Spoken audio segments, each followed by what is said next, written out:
Just joining us, we're following the breaking news out of Haiti. The largest, most powerful earthquake in the region's history has crippled the country, measuring 7.0. More than 11,000 people are now thought to have been killed in southern Asia.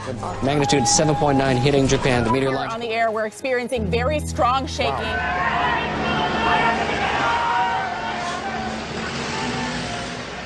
Nature can be unforgiving.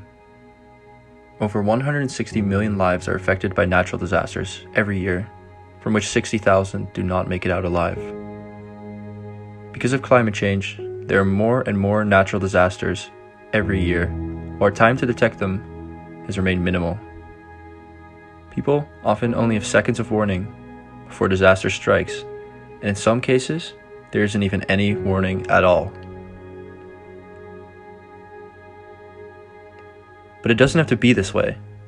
With the help of artificial intelligence, we might be able to predict these disasters farther ahead and save hundreds of thousands of lives. We are able to predict these natural disasters through a technique called machine learning. Machine learning uses neural networks inspired by those in the human brain in order to learn and make decisions. It does this by taking large sets of data and trying to find patterns in order to come to a decision. The many layers of the neural network analyze different subcomponents of the incoming data in order to come up with a decision. If the decision is wrong, the neural network is adjusted, and if it's right, it will be rewarded. After many attempts, the neural network will be able to come up with the right decision for similar data. The neural network becomes more accurate through a process of trial and error, where adjustments are made to the connections between the neurons based on whether the decision was right or wrong. In a neural network, the neurons in one layer are connected to the neurons in the adjacent layers. The strength of these connections have different values called weights. Everything the neural network does in its decision-making process is based on these neurons' weights. At first, these weights are given random values.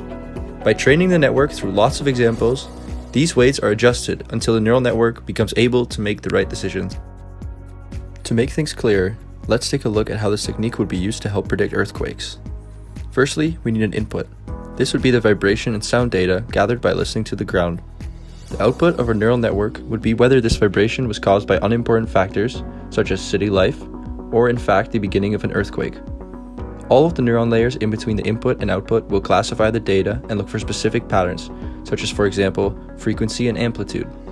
As the network learns and becomes more accurate, the accuracy of the network predictions will increase as well. This technique is used in many real-life applications to predict all kinds of natural disasters.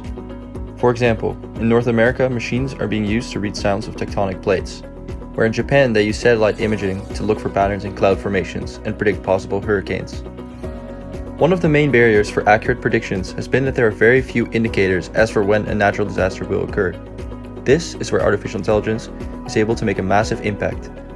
Where human forecasters fail to find patterns, machines are able to find clues that have been undetectable by humans up until now. As the climate crisis worsens, natural disasters will continue to rise in frequency, making it even more important for us to upgrade our technologies to deal with these disasters. Since the beginning of humankind, we have been subject to these brutal forces of nature, forces we have been helpless to counteract. Volcanoes, floods, wildfires, avalanches, meteorites, hurricanes, tornadoes. These things will still exist, but they will no longer come unexpectedly, wreaking havoc across the globe. Perhaps, with the help of artificial intelligence, we could become the master of our own destiny.